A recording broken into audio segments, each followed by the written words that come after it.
चलिए स्टार्ट करते हैं कक्षा 11 केमिस्ट्री का एक और नया लेक्चर। कक्षा 11 में हमारा चैप्टर चल रहा है परमाणु संरचना। और परमाणु संरचना में अब तक के लेक्चर में हम पढ़ चुके हैं नील बोर का परमाणु मॉडल। नील बोर के परमाणु मॉडल में भी कमियां थी, लेकिन उन कमियों को मैंने पिछले लेक्चर में इसलिए नहीं बताया था क्योंकि वो जो कमियां हैं वो किस वजह से उसमें कमी आई, आज हम उन सिद्धांतों को पढ़ने वाले हैं।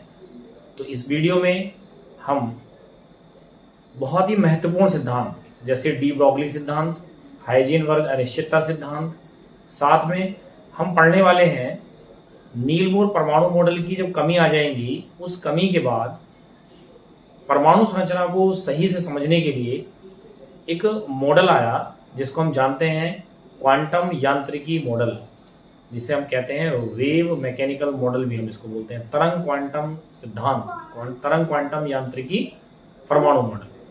तो देखिए, इस नए परमाणु मॉडल तक पहुंचने के लिए हमें उससे पहले पढ़ना होगा डी ब्रोगली का जो तरंग समीकरण है, माने डी ब्रोगली का सिद्धांत। फिर पढ़ना होगा हमें हाइजेनबर्ग का अनिश्चितता सिद्धांत। इसके बाद हमें पढ़ना होगा नील बोर परमाणु मॉडल की कमियां, और फिर आएगा परमाणु का क्वांटम यांत्रिकी मॉडल, जिसे हम तरंग क्वांटम मैकेनिकल मॉडल भी कहते हैं।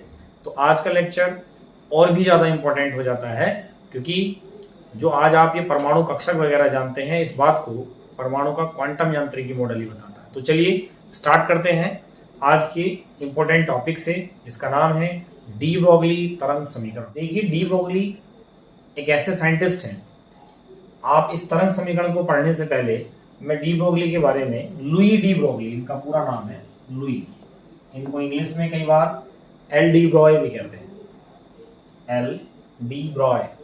अब हिंदी में इसको पढ़ रहे हैं तो डी ब्रोगली ये लिखा हुआ है।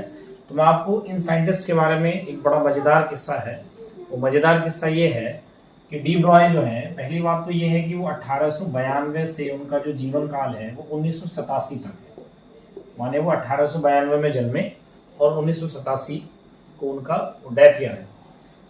इस बीच में उनके पास बहुत महत्वपूर्ण उपलब्धियां रही, और रोमांचक बात यह है कि डी ब्रॉय माने डी ब्रोगली 1910 में जब अपना ग्रेजुएशन कर रहे थे, मींस 12th के बाद जो आपकी पढ़ाई होती है जिसको हम स्नातक स्तर कहते हैं, तो जब वो अपने ग्रेजुएशन में थे, माने स्नातक स्तर में पढ़ाई कर रहे थे, तब वो इतिहास के विद्यार्थी थे, मींस हिस्ट्री पढ़ रहे थे,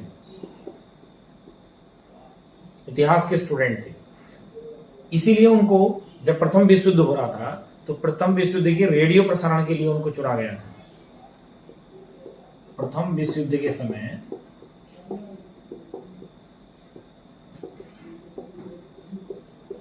रेडियो प्रसारण के लिए इनकी नियुक्ति हुई। भाई, प्रथम विश्व युद्ध के जो चल रहा था उसके बारे में बताने के लिए जो रेडियो टेलीकास्ट होता था, इसके लिए इनको वहां पर नियुक्ति दी गई थी। लेकिन इनका अचानक से मन पलटा और 1924 में ये जो है साइंस की तरफ बड़े आकर्षित हुए, विज्ञान की तरफ। और 1924 में इन्होंने पेरिस विश्वविद्यालय से वहां की जो स्नातक डिग्री होती है उसको इन्होंने प्राप्त किया, DSc। इस डिग्री को इन्होंने वहां से प्राप्त कर लिया 1924 में पेरिस विश्वविद्यालय में। और आप ये समझिए 1932 से और जब तक ये रिटायर हुए तब तक ये इसी पेरिस विश्वविद्यालय में एज ए प्रोफेसर इन्होंने वहां वर्क किया। 1929 में डी ब्रॉय को अपनी महत्वपूर्ण खोजों के लिए भौतिक विज्ञान में, फिजिक्स में नोबेल पुरस्कार भी इनको मिला 1929 में।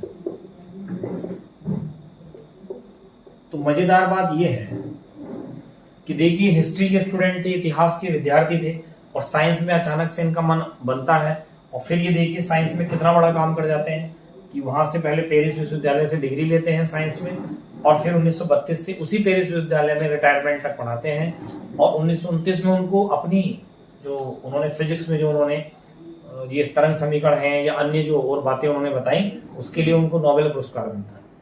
तो बड़ी इंटरेस्टिंग इन साइंटिस्ट की कहानी है। चलिए फिलहाल हम बात करते हैं डी ब्रोगली ने अपने तरंग समीकरण में क्या ऐसा कहा। देखिए, डी ब्रोगली ये कहते थे कि जो इलेक्ट्रॉन की प्रकृति होती है वो तरंग प्रकृति होती है और उन्होंने तरंग प्रकृति को दर्शाने के लिए अपना एक समीकरण दिया और उनका ये समीकरण डी ब्रोगली तरंग समीकरण के नाम से पॉपुलर है। वो ये कहते थे कि जो इलेक्ट्रॉन है, भाई एक छोटा सा कण है, जो इलेक्ट्रॉन है या कोई और ऐसा कण है जो बहुत छोटे होते हैं। पहली बात तो उनका ये सिद्धांत जो है, उनका जो समीकरण है ये माइक्रोस्कोपिक पार्टिकल के लिए है, माने सूक्ष्म अति सूक्ष्म कणों के लिए है। तो वो कहते थे कि जब अति सूक्ष्म कण बहुत तेज वेग से गति करते हैं तब वो एक तरंग की तरह होते हैं और उनकी जब वो तरंग है तो उनकी तरंगदैर्घ्य, उनकी जो तरंगदैर्घ्य होती है वो तरंगदैर्घ्य उस कण की गति जो हो रही है उसके कारण उसमें संवेग आया होगा। उस संवेग के क्या होती है, व्युत्क्रमानुपाती होती है, माने लैम्डा व्युत्क्रमानुपाती 1/p। तो ये लैम्डा क्या है, उस तरंग की तरंगदैर्घ्य, और p क्या है, संवेग है। अनुक्रमानुपाती हटाएं तो एक नियतांक आता है जिसको बोलते हैं h/p। तो h क्या है, प्लांक नियतांक है। तो मैं यहाँ पर अभी आपको लिख दूंगा, चूंकि देखिए संवेग है तो संवेग का फॉर्मूला क्या होता है, यहाँ पर लिख देते हैं, चूंकि p होता है mv, संवेग होता है द्रव्यमान गुणा वेग। अगर हम इस समीकरण में रखें तो ये फाइनली आता है h/mv। तो ये भी डी ब्रोगली समीकरण है, ये भी डी ब्रोगली समीकरण। यहाँ कौन क्या है तो लिख देते हैं, यहाँ लैम्डा बराबर है तरंगदैर्घ्य, h प्लांक नियतांक है, इसका मान फिक्स होता है, आपको पहले ही मैं बता चुका हूं 6.6 × 10⁻⁻34। और p की बात करें तो ये रेखीय संवेग है, क्योंकि उसमें गति है तो संवेग होगा। m उस कण का द्रव्यमान है जो गति कर रहा है बहुत तेज वेग से, और v वो वेग है उस कण का। तो ये सब मैंने आपको भौतिक राशियों के मान बता दिए हैं, कि माना इनके नाम बता दिए हैं, सॉरी, तो क्यों किसको हम क्या रिप्रेजेंट कर रहे हैं। तो ये डी ब्रोगली का तरंग समीकरण था। देखिए डी ब्रोगली अपने इस तरंग समीकरण में ये कह रहे हैं कि कोई भी कण तरंग की भांति व्यवहार करता है, और उसको बता भी रहे हैं कि देखिए उसके लिए समीकरण भी दे रहे हैं। तो इससे नियम के अनुसार हम कह सकते हैं किसी भी गतिशील अति सूक्ष्म कण के लिए वो तरंग की भांति व्यवहार करता है। गतिशील अति सूक्ष्म कण जब बहुत तेज वेग से गति करता है तो वो एक तरंग की भांति व्यवहार करता है, और उस तरंग की तरंगदैर्घ्य उसके रेखीय संवेग के व्युत्क्रमानुपाती होती है। व्युत्क्रमानुपाती का चिन्ह हटाते हैं तो एक नियतांक आता है h, इसे हम प्लांक नियतांक कहते हैं। p का मान mv रखा, तो इस प्रकार से हमें एक तरंग समीकरण मिल जाती है। फिर उन्होंने इस तरंग समीकरण का प्रयोग बहुत सारे गतिशील कणों के लिए किया, और उन्होंने ये बताया कि अति सूक्ष्म कणों पर ही क्यों लागू होता है। तो इसको मैं आपको उदाहरण की सहायता से समझाने का प्रयास करता हूँ। कुछ हम आंकिक प्रश्नों से इसे समझने की कोशिश करते हैं। देखिए, हम डी ब्रोगली तरंग समीकरण जो हमको मिला है, उस डी ब्रोगली तरंग समीकरण के अनुसार डी ब्रोगली ने ये बताने की कोशिश की कि क्यों ये तरंग समीकरण अति सूक्ष्म कणों पर ही लागू होता है। तो हम इस आंकिक की सहायता से इसको समझने की कोशिश करते हैं। किसी क्रिकेट की गेंद का द्रव्यमान 150 ग्राम और वेग 2500 सेंटीमीटर प्रति सेकंड है, माने 150 ग्राम की गेंद 2500 सेंटीमीटर प्रति सेकंड के वेग से गति कर रही है। तो हम ये चेक करना चाह रहे हैं क्या इस गेंद पर तरंग समीकरण डी ब्रोगली का लागू होता है। तो देखिए आप, गेंद का द्रव्यमान माने m 150 ग्राम है, और जो वेग है वो 2500 सेंटीमीटर सेकंड इनवर्स है। तो देखिए ये CGS पद्धति की मात्रक चल रहे हैं, मैं इनको MKS में चेंज करता हूँ क्योंकि प्लांक नियतांक हमारे पास MKS में होता है। तो 150 ग्राम को हम किलोग्राम में चेंज करें तो 150 गुणा 10⁻³ kg हो जाएगा, क्योंकि 1 ग्राम में 10⁻³ kg होता है। और अगर मैं इसको सेंटीमीटर प्रति सेकंड को चेंज करता हूँ मीटर प्रति सेकंड में, तो 2500 सेंटीमीटर को 10⁻² हो जाएगा, बाकी सेकंड में ही होता है टाइम, तो ये हो जाएगा मीटर सेकंड इनवर्स। तो हमारे पास m और v है। तब हम इसका लैम्डा कैलकुलेट करके देखते हैं। तब हम लिखेंगे डी ब्रोगली समीकरण से, और जो डी ब्रोगली समीकरण है वो है लैम्डा इक्वल टू h/mv। तो यहाँ पर अगर हम वैल्यू लिखें तो h होता है 6.6 × 10⁻34, हमारा द्रव्यमान आ रहा है 150 × 10⁻³ और वेग हमारा है 2500 × 10⁻²। तो यहाँ से आप देखेंगे 1 2 3 घात, मतलब 3 जीरो तो ये हो जाएंगे, तो 10⁻³ प्लस की है -3 ही है, तो पूरा कैंसिल हो जाएगा। तो ये 15 बचेगा और ये 25, और 10⁻² ऊपर जाकर हो जाएंगे प्लस की, तो ये बचेगा 32। तो फाइनली जो लैम्डा बचेगा वो जा रहा है 6.6 गुणा 10 की घात -32 और नीचे बच रहा है 15 गुणा 25। यदि इस सबको हम सोल्व करें 0.0176 इंटू 10⁻32 ये है और ये आ जाएगा मीटर। आप देखेंगे कि एक तो ये मान वैसे ही कम है, दशमलव में है, ऊपर से 10 की घात -32 है, तो ये मान बहुत ही कम है।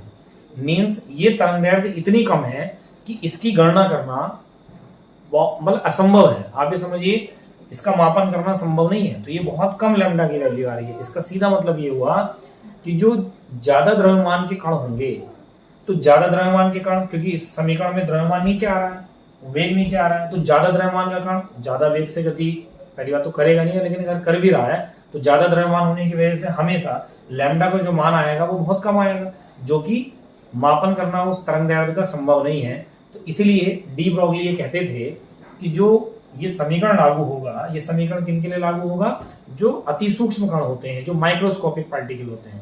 तो इसलिए उन्होंने अपने नियम में ये कहा था कि अति सूक्ष्म कणों के लिए, अति सूक्ष्म कण जब गतिशील होता है अधिक वेग से, तब वो एक तरंग की भांति व्यवहार करता है, और तरंग की तरंगदैर्घ्य होती है, तो वो तरंगदैर्घ्य उसके रेखीय संवेग के व्युत्क्रमानुपाती होती है, और इस प्रकार से हमें ये समीकरण मिल जाती है। देखिए अब हम इस समीकरण की सहायता से कोई अति सूक्ष्म कण लेते हैं और अति सूक्ष्म कण के द्रव्यमान और वेग के साथ इस समीकरण को देखते हैं लगाकर, क्या ये समीकरण अति सूक्ष्म कणों के लिए लागू होती है। तो देखिए ये सांख्यिक को, कोई इलेक्ट्रॉन 2 × 10 की घात 8 सेंटीमीटर/सेकंड वेग से गति कर रहा है, तब इस पर हम डी ब्रोगली तरंग समीकरण लगाकर देखते हैं। तो आप देखेंगे ये इलेक्ट्रॉन का वेग दिया है, इलेक्ट्रॉन का द्रव्यमान नहीं दिया, तो इलेक्ट्रॉन का द्रव्यमान हमें पता होना चाहिए। मैंने पहले की वीडियो में आपको इलेक्ट्रॉन का द्रव्यमान, न्यूट्रॉन का द्रव्यमान, प्रोटॉन का द्रव्यमान सब बताया है। तो इलेक्ट्रॉन का जो द्रव्यमान होता है वो होता है 9.1 × 10 की घात -31 kg किलोग्राम, और वेग उन्होंने दिया है 2 × 10 की घात 8 सेंटीमीटर/सेकंड। इसको मीटर/सेकंड में चेंज कर लेते हैं, क्योंकि पहला वाला मान हमारा एन केस में हो रहा है। तो 2 × 10 की घात 8 इसके मीटर में करें तो ये हो जाएगा 10 की घात -2 मीटर/सेकंड, माने फाइनली हो जाएगा 2 × 10 की घात 6 मीटर/सेकंड। तब हम यह लैम्डा कैलकुलेट करने की कोशिश करते हैं डी ब्रॉय समीकरण से, लैम्डा = h/mv। अगर हम h की वैल्यू लिखें 6.6 × 10 की घात -34, m हो गया हमारा 9.1 × 10 की घात -31, और v हो जाएगा हमारा 2 × 10 की घात 6। इसको सोल्व करते हैं। देखिए 31 माइनस के हैं, प्लस के 6 हैं, तो कितना बचेगा? 25 माइनस का, वो 25 ऊपर जाकर प्लस का, तो 6.6 गुना, तो 34 माइनस के हैं, 25 प्लस के हैं, तो माइनस के 9 बचेंगे, और ये हो जा रहा है 9.1 × 2 है।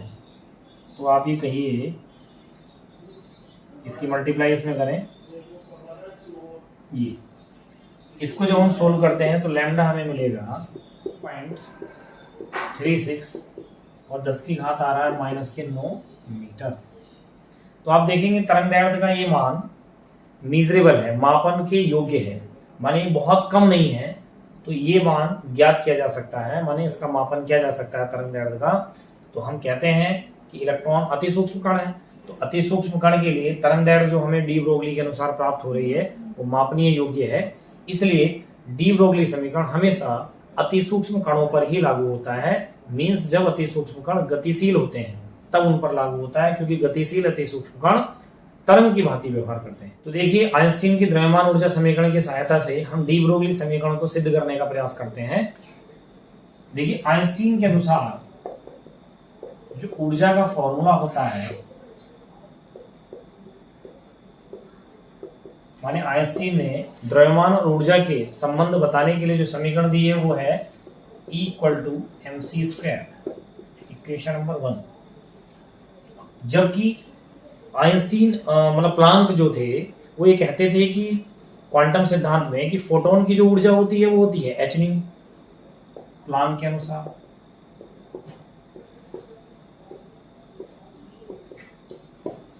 E होता है h न्यू, इक्वेशन नंबर 2। समीकरण 1 और 2 दोनों ही एनर्जी को बता रहे हैं, तो इनको आप बराबर लिख सकते हैं। तो समीकरण 1 व 2 से आप देखेंगे ये हो जाता है mc² = h न्यू। न्यू की जगह आप फॉर्मूला लिख सकते हैं, क्योंकि आप जानते हैं चूंकि न्यू = c/λ भी होता है, भाई आवृत्ति और तरंग में संबंध होता है। तो अगर आप यहाँ लिखें तो mc² हो जाएगा h, न्यू की जगह आपने लिखा c/λ। एक c से c कट हो जाएगा, तो mc = हो जाएगा h/λ। लेकिन आप देखेंगे कि ये c तो प्रकाश की चाल होती है, और प्रकाश की चाल से प्रकाश ही चल सकता है, इसके अलावा कोई और कण नहीं। तो जबकि डी ब्रोगली कह रहे हैं कोई भी गतिशील अति सूक्ष्म कण, तो कोई भी गतिशील अति सूक्ष्म कण के लिए है तो हम c को किससे रिप्लेस कर सकते हैं? v से, माने उसकी चाल को हम v कहेंगे, ना कि c, क्योंकि c प्रकाश की चाल है और प्रकाश की चाल से कोई भी गतिशील अति सूक्ष्म कण नहीं चल सकता। तो इसलिए गतिशील अति सूक्ष्म कण की चाल को हम ऐसा मान लेते हैं कि वो v है, तो इसलिए हम c को कर देते हैं v से रिप्लेस कर देते हैं। तो इसको हम लिख पाएंगे mv = h/λ। लैम्डा इधर इंटरचेंज कर लेते हैं, तो लैम्डा = हो जाएगा h/mv। यही डी ब्रोगली समीकरण है। इसको आप चाहें तो आप ऐसे लिख सकते हैं कि mv की जगह आप लिख सकते हैं p, और इक्वल की जगह आप ये नियतांक हटाना चाहते हैं तो आप लिख सकते हैं इस प्रकार से। तो ऐसे हम कह सकते हैं कि आइंस्टीन ऊर्जा समीकरण और प्लांक के अनुसार जो ऊर्जा के फॉर्मूले उनकी सहायता से डी ब्रोगली समीकरण को गणितीय रूप से प्रूफ किया जा सकता है। तो बात करते हैं एक और इम्पोर्टेंट टॉपिक की, द्रव्य का द्वैत व्यवहार, जिसे इंग्लिश में बोलेंगे ड्यूअल नेचर ऑफ पार्टिकल या matter. Dual nature of matter means, द्रव्य मीन्स पदार्थ, कण, द्वैत मीन्स होता है दो प्रकार का व्यवहार। तो देखिए डी ब्रोगली अपनी समीकरण में सिद्ध करते हैं कि कण तरंग की भांति है, जबकि कण पहले से पता है कि जब हम उसे कण बोल रहे हैं मीन्स द्रव्य को हम कह रहे हैं कि उसमें द्रव्यमान है, मीन्स उसमें ऊर्जा है, तो वो एक कण हुआ, तो वो कण की भांति व्यवहार करता है और वो एक तरंग की भांति व्यवहार करता है। इसलिए हम कहते हैं कि जो द्रव्य की प्रकृति होती है वो द्युति प्रकृति होती है, मीन्स द्रव्य कण की भांति व्यवहार करता है और द्रव्य तरंग की भांति व्यवहार भी करता है। तरंग की भांति व्यवहार, तो कण प्रकृति भी होती है द्रव्य की और तरंग प्रकृति होती है, माने दोनों प्रकार की प्रकृति होती है। इसलिए हम कह देते हैं कि द्रव्य की प्रकृति द्वैती प्रकृति होती है। सेम अगर हम ये बात इलेक्ट्रॉन के लिए कहें तो इलेक्ट्रॉन का व्यवहार भी द्वैत व्यवहार होता है।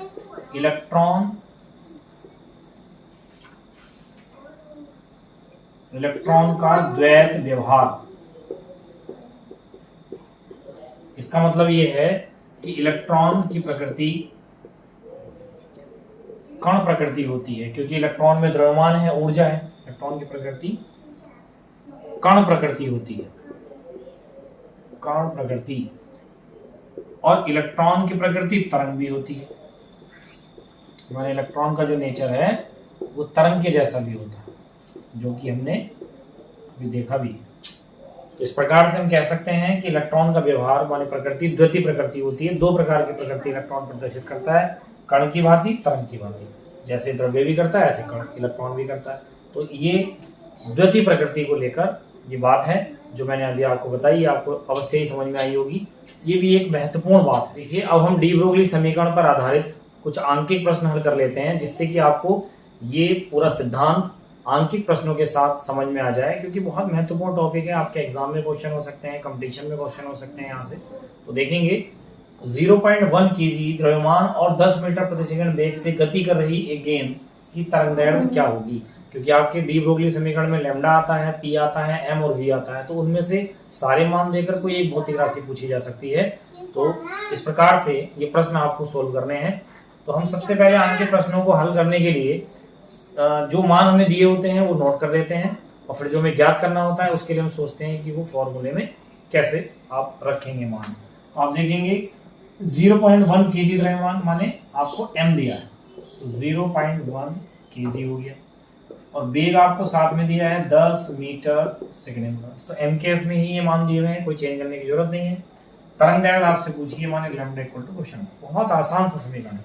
तो हम ये लिख सकते हैं डी ब्रोगली समीकरण से, डी ब्रोगली समीकरण से, जो कि होता है lambda equal to H upon M V. तो आप देखें एच का मान हो गया 6.6 गुणा 10 की घात -34, एम आपको दिया है 0.1 और वी है आपका 10 मीटर दूरी। तो 10 से इसमें मल्टीप्लाई करेंगे तो नीचे तो 1 ही हो गया। तो फाइनली 6.6 गुणा 10 की घात -34 मीटर। तो इस प्रकार से उस गेंद की तरंग दैर्ध्य ये होगी।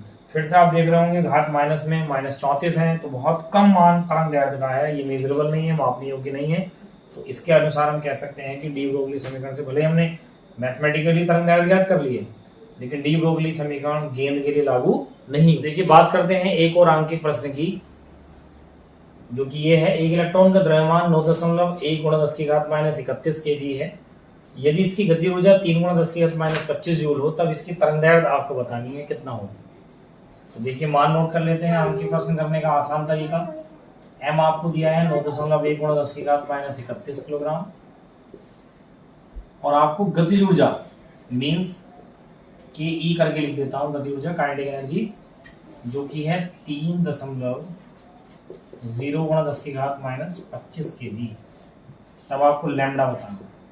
तो देखिए जब हम डी ब्रोगली में लैम्डा कैलकुलेट कर रहे होंगे तो वहां तो एम वी आएगा ना, फॉर्मूले में वी चाहिए। तो इसने गति ऊर्जा इसलिए दी है जिससे आप वेग ज्ञात कर पाए, क्योंकि गति ऊर्जा का फॉर्मूला क्या होता है भाई, के इक्वल टू होता है गति ऊर्जा हाफ mv²। तो ये मान आपको दिया है, ये यहाँ से मैं सीधे v के लिए लिख लेता हूँ। तो देखिए गुणा में और भाग में, तो कुल मिलाकर हम कह सकते हैं v² हो जाएगा 2ke/m, और v हो जाएगा इस पूरे का अंडर रूट 2ke/m। ये वैल्यू लिख लेते हैं, 2 गुणा गति ऊर्जा का मान है 3.0 गुणा 10 की घात -25 बटे, और द्रव्यमान है 9.1 गुणा 10 की घात -31। इस सबको सोल्व अगर आप कर रहे हैं तो v इक्वल टू हो जाएगा, देखिए 10 की घात -31 ऊपर जाकर प्लस की 31, 25 माइनस की है तो 10 की घात 6 प्लस की, और ये 3 दूनी 6 बटे 9.1 गुणा 10 की घात प्लस के 6।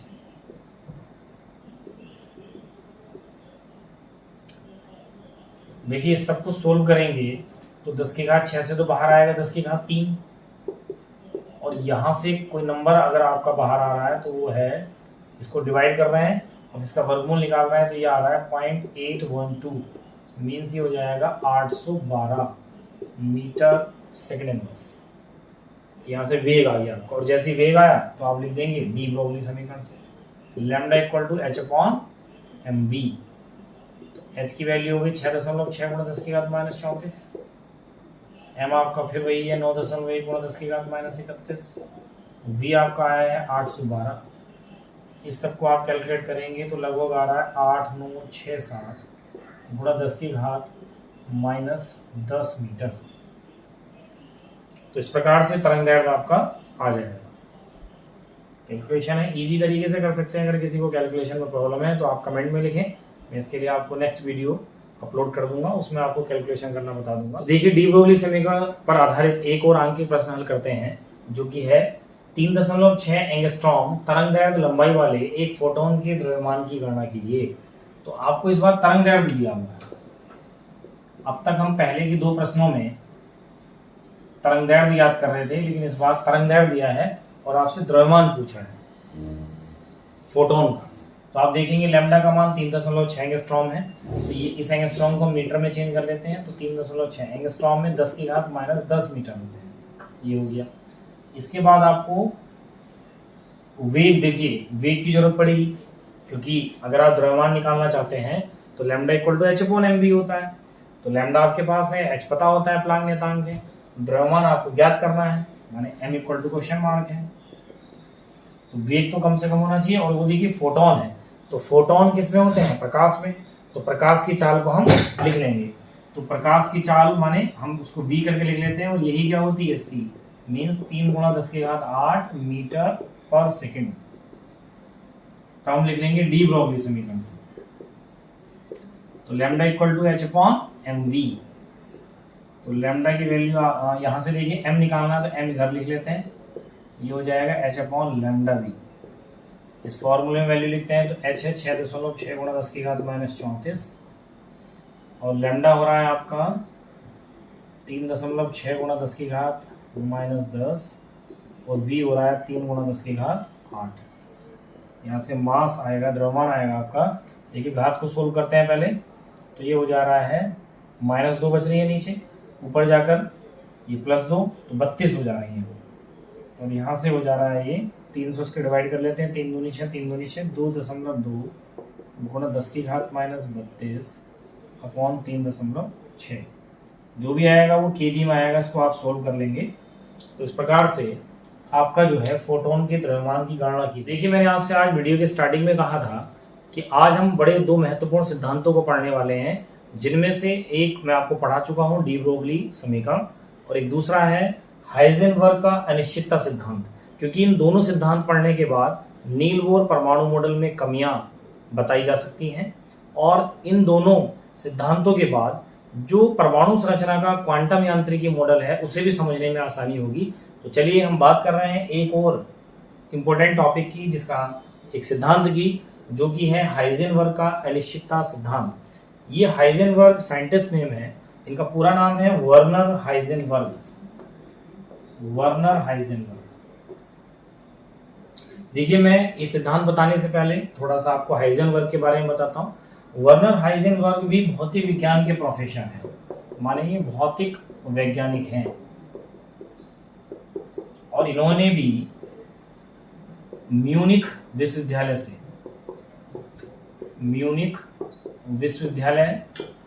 से पीएचडी की जो उपाधि है वो प्राप्त की 1923 में।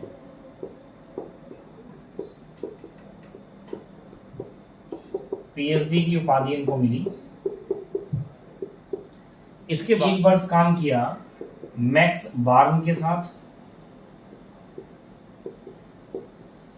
और 3 वर्षों तक उस समय के जाने माने फिजिक्स के साइंटिस्ट नील बोर के साथ इन्होंने काम किया। नील बोर के साथ भी इन्होंने काम किया। और एक महत्वपूर्ण बात इनके बारे में ये है, जिस समय द्वितीय विश्व युद्ध चल रहा था उस समय परमाणु बम जर्मनी जब परमाणु बम बना रहा था, उस अनुसंधान के प्रभारी के रूप में इन्होंने काम किया। तो ये बहुत इंपॉर्टेंट साइंटिस्ट ये उस समय थे, और इनका फिजिक्स में योगदान और इस सिद्धांत को देखते हुए 1932 में इनको नोबेल पुरस्कार मिला भौतिक विज्ञान के क्षेत्र में। नोबेल पुरस्कार इनको प्राप्त हुआ। तो ये एक बड़े साइंटिस्ट उस समय के थे। हाइजेनबर्ग अपने सिद्धांत में कहते हैं कि कोई गतिशील अतिसूक्ष्म कण, इसका मतलब क्या हुआ कि इनका ये सिद्धांत भी गतिशील अतिसूक्ष्म कणों को लेकर ही है। यदि कोई गतिशील अतिसूक्ष्म कण तेज वेग से गति कर रहा है, बहुत हाई स्पीड में है, तब आप उसके वेग या उसके संवेग कह लें और उसकी स्थिति को एक साथ ठीक अचानक से ज्ञात नहीं कर सकते या बता नहीं सकते। मीन्स किसी गतिशील अतिसूक्ष्म कण की स्थिति और वेग को एक टाइम पर बिल्कुल एकदम अचानक से आप एक साथ ठीक नहीं बता सकते। यदि आप उसके वेग को ठीक बताएंगे तो उसकी स्थिति में अनिश्चितता आएगी, और यदि आप उसकी स्थिति को ठीक बताने की कोशिश करेंगे तो उसके वेग या संवेग में अनिश्चितता आएगी।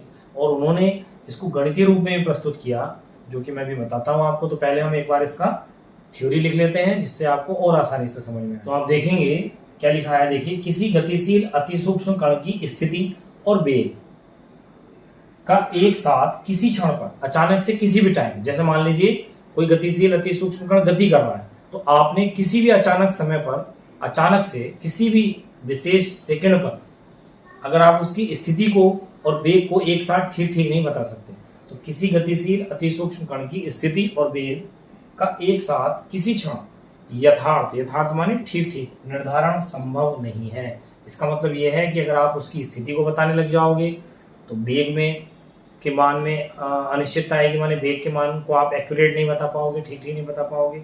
और यदि आप उस क्षण पर वेग को बताते हो तो उसकी स्थिति को ठीक नहीं बता पाओगे, स्थिति में अनिश्चितता आ जाएगी। इसको आप ऐसे भी समझ सकते हैं, यदि आप बाइक से तेज गति से जा रहे हैं और आपको कोई फोन कॉल करे और ये पूछे कि बिल्कुल एकदम एक्यूरेट इसी टाइम बता कि तेरी पोजीशन क्या है, तेरी स्थिति क्या है, तो जैसे आप स्थिति बताओगे तो वेग में अनिश्चितता आ जाएगी, माने हो सकता है आपका वेग बढ़ जाए, कम हो जाए। यदि आप वेग को बताने लग जाओगे तो स्थिति बदल जाएगी, क्योंकि आप एकदम आगे गए होंगे, क्योंकि आपको बिल्कुल ठीक ठीक स्थिति और वेग बताना है किसी विशेष सेकंड के छोटे से भाग पर भी, तो जो कि असंभव है। तो जबकि ये तो गतिशील अति सूक्ष्म कण है, तो इनके लिए तो बिल्कुल ही असंभव बात है। फिर वो इसको गणितीय रूप में इस प्रकार कहते हैं, यदि स्थिति में अनिश्चितता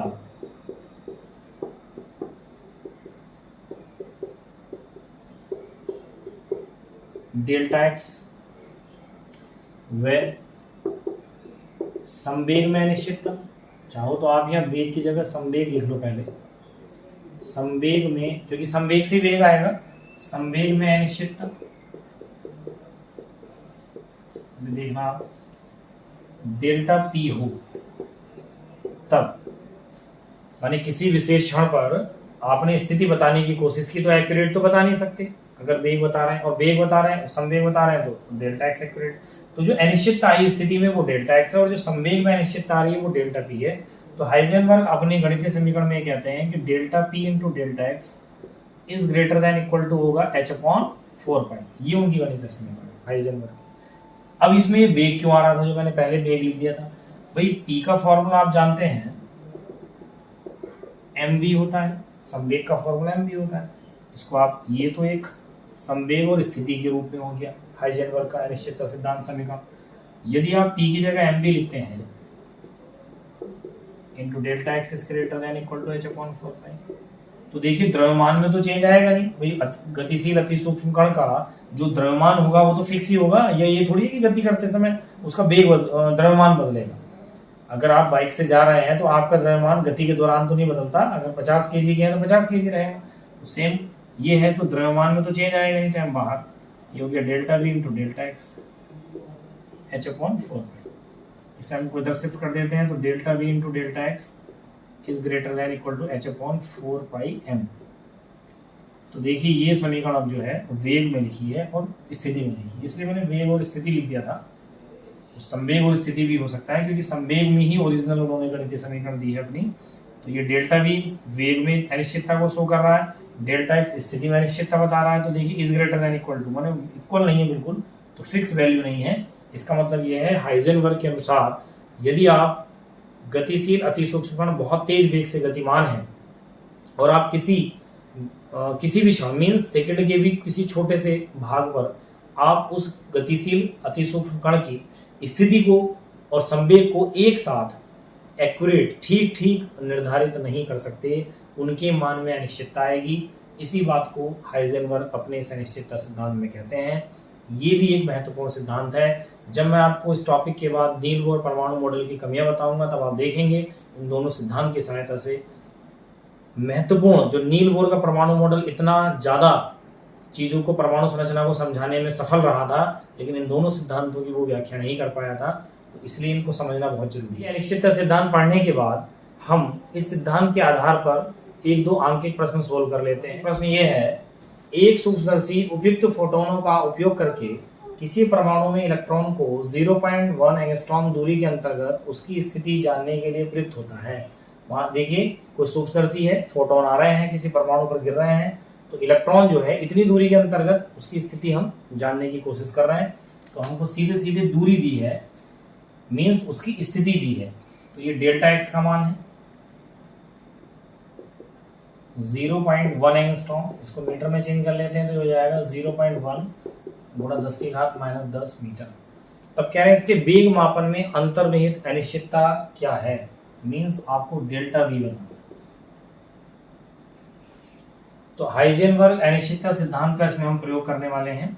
हम लिख सकते हैं कि हाइजेनबर्ग अनिश्चितता सिद्धांत से, देखिए जो मैं लहरा देता हूँ ये आपने नहीं लहराना, पूरा लिखना है। हाइजेनबर्ग अनिश्चितता सिद्धांत के अनुसार, जो कि देखिए डेल्टा वी डेल्टा एक्स की बात चल रही है, तो जो मैंने लास्ट में लिखा था उस रूप को हम लिखेंगे, delta V into delta X is greater than equal to H upon 4 pi M आया था। तो इसके हमें डेल्टा ही बताना है, तो डेल्टा एक्स उधर मैथ्स वाले बच्चों को पता होगा कि ये देखिए इस ग्रेटर देन होता है तो उसको रैखिक असमीका बोलते हैं, तो उसको सोल्व करने का अलग तरीका होता है। फिलहाल हम इसको ऐसे ही सोल्व कर रहे हैं जैसे बराबर को एज्यूम करके मान के। तो ये हो जा रहा है हमारा H upon 4 pi M into delta x. तो डेल्टा वी, एच की वैल्यू, इनकी वैल्यू लिख लेते हैं सबकी, 6.6 गुणा 10 की घात -34, 4 पाई का मान हो जाएगा 3.14, एम हो जाएगा हमारा 9.1 गुणा 10 की घात -31, और डेल्टा एक्स हमारा हो जाएगा 0.1 गुणा 10 की घात -10। यहाँ से आप इसको सोल्व करते हैं तो डेल्टा वी इक्वल होगा, देखिए घाते अगर आप सोल्व करें तो 10 घात ये 31, ये माइनस ये हो जाती है 41, और ऊपर जाकर ये हो जाती है 7 प्लस की 7, ठीक।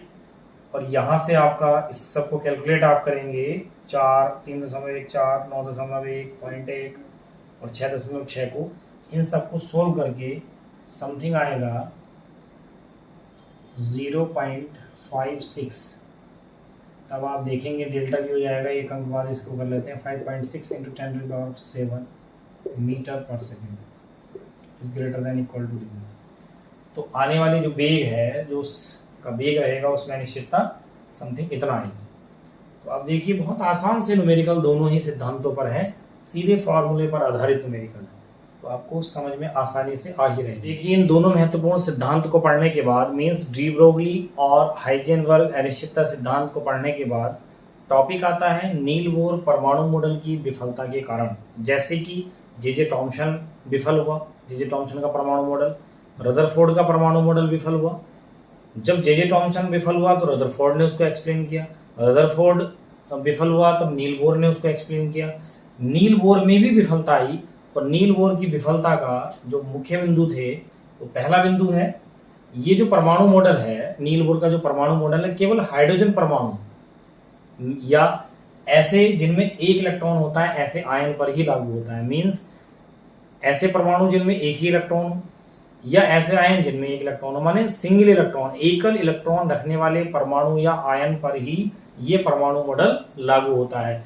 अन्य परमाणु मीन्स जिनमें एक से ज्यादा इलेक्ट्रॉन होंगे उन पर ये लागू नहीं होता, जैसे हीलियम है, लिथियम है, सोडियम है, पोटेशियम है, तो इसलिए इसको विफल माना गया।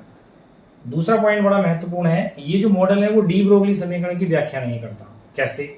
देखिए डी ब्रोगली समीकरण में ये कहते हैं कि जो गतिशील कण है वो तरंग की तरह है, तो ये तरंगों के सारे गुण अपने नील बोर परमाणु मॉडल में नहीं बताता। मीन्स इसके अनुसार ये भी कहा जाता है कि कण की तरह ही वो बिहेव करता है।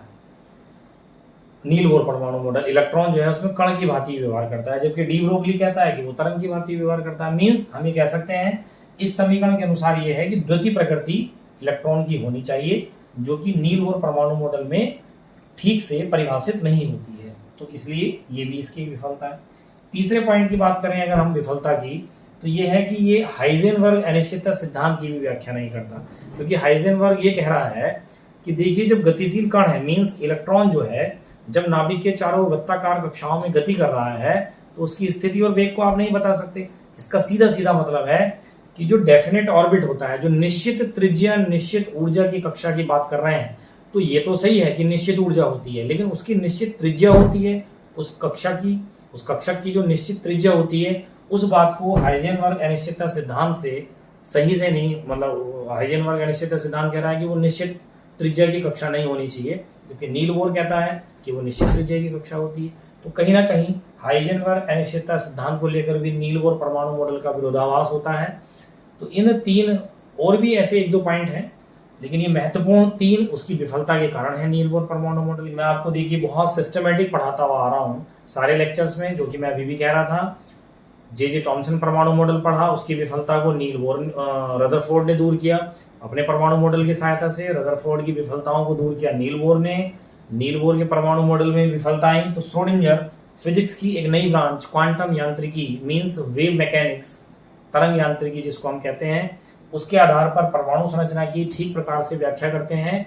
और श्रोडिंगर अपने आप में देखिए जब ये सिद्धांत देते हैं तो बड़ा टिपिकल थोड़ा सा उनका सिद्धांत है, माने उसके लिए आपको गणित के कुछ पदों का ज्ञान होना आवश्यक है, लेकिन चूंकि केमिस्ट्री बायो वालों के पास भी रहती है तो उसको मैं ठीक से समझाने का प्रयास करूंगा नेक्स्ट वीडियो में। तो नेक्स्ट वीडियो और भी इंपॉर्टेंट होने वाला है क्योंकि हम श्रोडिंगर का क्वांटम यांत्रिकी मॉडल उसमें पढ़ने वाले हैं। उसके बाद चीजें आपके लिए इजी होती चली जाएंगी, बहुत आसान होती चली जाएंगी, क्योंकि आसान से टॉपिक आएंगे। हम इलेक्ट्रॉनिक विन्यास पढ़ेंगे, हम क्वांटम संख्याएं पढ़ेंगे, कुछ छोटे छोटे से 2-3 नियम हैं उनको पढ़ने वाले हैं।